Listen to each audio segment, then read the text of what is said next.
আসসালামু আলাইকুম। আজকে আমরা ঢাকা ইউনিভার্সিটি ক্র্যাক করার জন্য আমার কোন কোন টপিকস পড়া উচিত এবং কি কি বিষয় জানা প্রয়োজন ইউনিভার্সিটি কোশ্চেন প্যাটার্ন বোঝার জন্য, তো আজকে আমরা সেই বিষয় সম্পর্কে জানবো। তো চলো আমরা শুরু করতে পারি। প্রথমত আমি একটা কথা বলি তোমাদের, ঢাকা ইউনিভার্সিটি কিন্তু এখনো তাদের যে জিপিএ রিকোয়ারমেন্ট এটা কিন্তু এখনো দেয় নাই। তারা শুধু পরীক্ষার ডেট দিয়েছে, রিকোয়ারমেন্ট তারা কিন্তু এখনো দেয় নাই। তার মানে তোমরা ফেসবুক সহ অন্যান্য জায়গায় যেটা দেখতেছো এটা কিন্তু প্রচলিত কিন্তু এটা কি এটা হইলো প্রচলিত।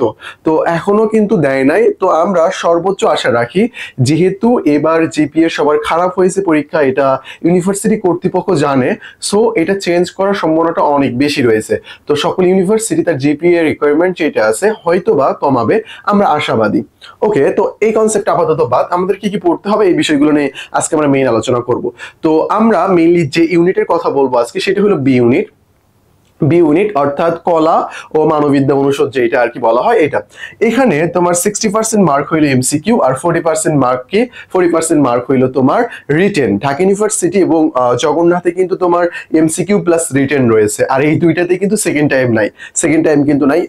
বাট সেশন গ্যাপ থাকলে তোমার প্রযোজ্য হবে এটা, বিশেষ করে এসএসসির ক্ষেত্রে। আচ্ছা, যাই হোক, তারপরে জিপিএ এর উপর তোমার মার্ক রয়েছে কত? মার্ক রয়েছে এখানে টোটাল 20 মার্কস। তো তোমার এসএসসি থেকে আসবে 10, এইচএসসি থেকে আসবে 10, এখানে টোটাল দেওয়া আছে 5 দুগুণ 10 করে এরকম করে। আর ঢাকা ইউনিভার্সিটির সকল ইউনিটেই সকল বিভাগের শিক্ষার্থী পরীক্ষা দিতে পারবে, কোনো সমস্যা নেই। ঢাকা ইউনিভার্সিটি সম্পর্কে মেইন যে ব্যাপার সেটা হইলো ইংরেজি প্রথম পত্র থেকে কোশ্চেন করা হয়। অন্যান্য ইউনিভার্সিটিতে কিন্তু ইংরেজি প্রথম পত্র থেকে কোশ্চেন করা হয় না বললেই চলে, বাট ঢাকা ইউনিভার্সিটিতে কিন্তু ইংরেজি প্রথম পত্র থেকে কোশ্চেন করা হয়। সো এটা আমাদের মাথায় রাখতে হবে। ঢাকা ইউনিভার্সিটি, জগন্নাথ, তারপরে তোমার বিউপি, জিএসটি, এগুলোতে প্রথম পত্র থেকে কোশ্চেন করার সম্ভাবনাটা অনেকটাই বেশি রয়েছে। বিশেষ করে যে ইউনিভার্সিটিগুলো হয় সেটা হইলো ঢাকা ইউনিভার্সিটি, বিউপি আর জিএসটি, এই তিনটাতে প্রথম পত্র থেকে প্রশ্ন করা হয়। সো এটা আমাদের ভালোভাবে পড়তে হবে। তারপরে unique question pattern, question type যেটা রয়েছে সেটা রিপিট করা হয়, বিশেষ করে জিকের ক্ষেত্রে অনেকটাই বেশি এখানে রিপিট হয়।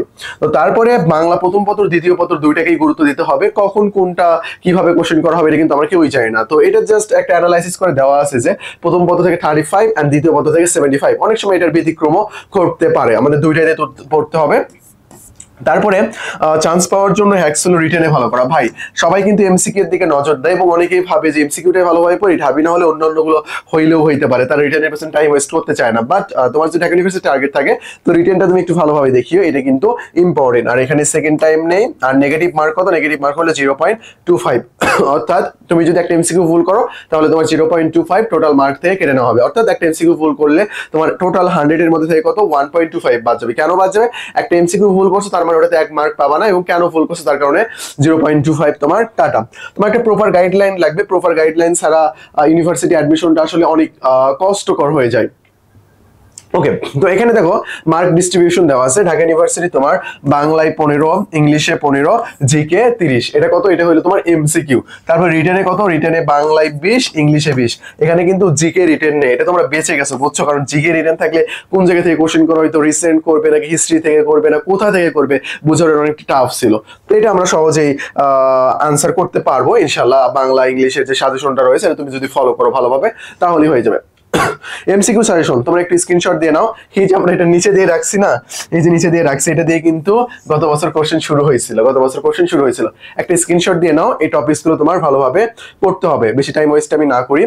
তারপরে আমাদের কোর্স রয়েছে। তোমার যদি first time Dhaka university target থাকে তো ঢাকা ইউনিভার্সিটি সহ অন্যান্য যতগুলো ইউনিভার্সিটি সবগুলোর জন্য প্রিপারেশন নেওয়া হবে। ফার্স্ট টাইমারদের জন্য নিউ ফাউন্ডেশন, অন্যান্য ফাউন্ডেশন কোর্স রয়েছে, তোমার যেটা প্রয়োজন ভর্তি হয়ে যেতে পারো। জিকে আলটিমেট সাজেশন ঢাকা ইউনিভার্সিটিতে গত বছর কিন্তু এখান থেকে হিউজ পরিমাণ কোশ্চেন কমন ছিল, ইনশাল্লাহ এবারও থাকবে। তারপর ইংলিশের টপিকস দেওয়া আছে, একটা স্ক্রিনশট দিয়ে নাও। এই টপিকসগুলো তুমি ধরে ধরে পড়বা। তারপরে চলো আমরা একটু দেখি জেনারেল নলেজের কিছু টপিকস দেওয়া আছে। জেনারেল নলেজের টপিকস এন্ড এখান থেকে টপিকসগুলো পড়বাই। আর পাশাপাশি তুমি যদি আমাদের জিকে আলটিমেট বইটা ভালোভাবে শেষ করতে পারো তোমার বেস্ট একটা প্রিপারেশন হবে। 1000 পেজের বই পড়ার পর তুমি আমাদের আলটিমেট বইটা একটু খুলে দেখিও, এখানে বিষয়গুলো যে এত সুন্দর করে রিপ্রেজেন্ট করা আছে তুমি দেখলে ইমপ্রেসড হয়ে যাবে। সো এগুলো আমরা দেখবো। এন্ড রিসেন্টের ব্যাপারে আমাদের এই চ্যানেলটা সাবস্ক্রাইব করে রাখো, এখানে ক্লাস হবে রিসেন্ট, এখান থেকে কমন পেয়ে যাবা ইনশাআল্লাহ। এই বইটার সাথে তোমাকে পিডিএফও প্রোভাইড করা হবে। তারপরে সাম্প্রতিক বিষয়গুলি এবং অন্যান্য যেখান থেকে মাঝে মাঝে কোশ্চেন করা হয়, বিজ্ঞান, আইসিটি, সাহিত্য, নর্মাল যে কোশ্চেনগুলো রয়েছে সেগুলো এখান থেকে করা হয়। তারপর দেখো তোমাদের জন্য রিটেন সাজেশন রয়েছে। ইংলিশ রিটেনের কথা আমি যেটা বলবো সেটা হলো যে ভাই ফ্রি হ্যান্ড রাইটিং তোমার ভালো থাকতে হবে, ওয়ার্ড মিনিং জানতে হবে, দেন তোমার যে কোনো বিষয়ে লেখার অভিজ্ঞতা থাকতে হবে। এটা ফ্রি হ্যান্ড রাইটিং এর মধ্যে তোমার পড়ে যায়, যেমন শর্ট প্যারাগ্রাফ থাকতে পারে এখানে, তারপরে ফিল ইন দ্য গ্যাপস থাকতে পারে, ট্রান্সফরমেশন থাকতে পারে, পাঞ্চুয়েশন থাকতে পারে, যে কোনো কিছু থাকতে পারে। বাট তোমার মেইন ভালোভাবে যেটা পড়বে সেটা ফ্রি হ্যান্ড রাইটিং, অর্থাৎ প্যারাগ্রাফ তোমার লেখার দক্ষতা থাকতে হবে, তোমার ওয়ার্ড মিনিং জানতে হবে, এটার মাধ্যমে তুমি সেন্টেন্স মেক যাতে করতে পারো এটা থাকতে হবে, ফিল ইন দ্য গ্যাপস সম্পর্কে তোমার ভালোভাবে ধারণা থাকতে হবে। ওকে, দেন এখানে বাংলা সাজেশনের কথা বলা আছে। বাংলা ভাই গদ্য পদ্যের মধ্যে যে যে কাহিনীগুলো আছে এই কাহিনীগুলো ভাই তুমি ভালোভাবে পড়বা, এই কাহিনীগুলো তুমি ভালোভাবে পড়বা, এখান থেকে যে কোনো বিষয় তুলে ধরে তারা কিন্তু রিটেন কোশ্চেন করতে পারে।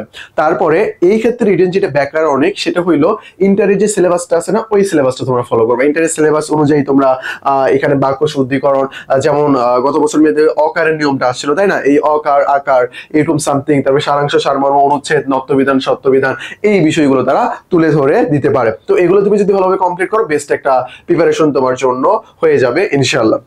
ওকে, বই আপাতত বইলা লাভ নাই, বই তোমরা কিনে ফেলছো, এটা বইলা আর লাভ নাই, যেটাই কিনছো না কেন সেটাই ভালোভাবে পড়ো, কোনো সমস্যা নেই। পাস মার্ক সম্পর্কে একটু বলি, এটা একটা স্ক্রিনশট দেনাও, তারপরে আমি বলতেছি। আজকে ভিডিওটা অনেক বেশি গুরুত্বপূর্ণ, তার মধ্যে মেইন যে পার্ট সেটা হলো এটা।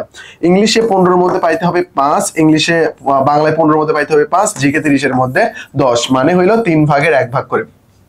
রিটেনে বাংলা 20-এর মধ্যে পাইতে হবে 5, 4 ভাগের 1 ভাগ, ইংলিশে 5-এর মধ্যে 20-এর মধ্যে পাইতে হবে কত 5। তাহলে ভাই আমরা একটু ফিরে যাই, এখানে টোটাল যোগ করে কত হয়তো 10, 15, 20 হইতো, বাট এখানে তোমার 24 পাইতে হবে, অর্থাৎ টোটাল 60-এর মধ্যে তোমাকে পাইতে হবে 24, আবার এদিকে টোটাল তোমাকে 40-এর মধ্যে পাইতে হবে 11, 10 পাইলে কিন্তু হবে না। আবার টোটাল তোমার পাস মার্ক হইলো কত, এমসিকিউ রিটেন মিলে 40 তোমাকে এখানে পাইতে হবে। আশা করি বিষয়টা তোমাকে আমি বোঝাতে পেরেছি। তাহলে এখানে 60-এর মধ্যে 24 লাগতেছে, এখানে 40-এর মধ্যে 11 লাগতেছে, টোটাল 100-এর মধ্যে আবার 40 লাগতেছে। এখানে যদি তোমার হিসাব করি না 24 আর 11 কিন্তু 35 হয়, আবার তোমার কত লাগবে 40 লাগবে, না হলে তুমি পাস করতে পারবে না।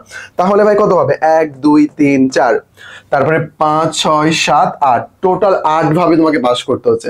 ঢাকা ইউনিভার্সিটিতে টোটাল 8 ভাবে তোমাকে পাস করতে হচ্ছে। ব্যাপারটা বুঝতে পারছো? এটা কিন্তু অনেকটাই ইম্পর্টেন্ট একটা ব্যাপার ছিল। তারপরে যেটা তোমাদের কাট মার্ক, নরমালি যেটা হয় কাট মার্ক, এটা 60-এর মতো তোমার হয় আর কি, 60% মার্ক ক্যারি করলে মোটামুটি হয়ে যায়, এটা কিন্তু আউট অফ 100-এর মধ্যে। আর টোটাল জিপিএ ধরে কিন্তু তাহলে আবার 80, আবার জিপিএ তোমার যদি কম থাকে তাহলে কিন্তু এদিকে আবার বেশি পাইতে হবে।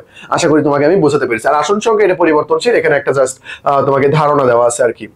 আচ্ছা, এটা আমরা আলোচনা করে ফেলছি। তো আমাদের কোর্স যেটা রয়েছে ঢাকা ইউনিভার্সিটি ফাউন্ডেশন কোর্স, তোমরা এটা দেখে ভর্তি হয়ে যেতে পারো। আর আমাদের যে আলটিমেট বইটা রয়েছে এটাও তোমরা দেখতে পারো। এই যে আমাদের টেলিগ্রাম নাম্বার, আরো যদি কোনো জিজ্ঞাসা থাকে টেলিগ্রাম নাম্বারে করিও, তোমাদেরকে আমরা সেটা সলভ করে দেবো। আজকে এই পর্যন্তই, আসসালামু আলাইকুম।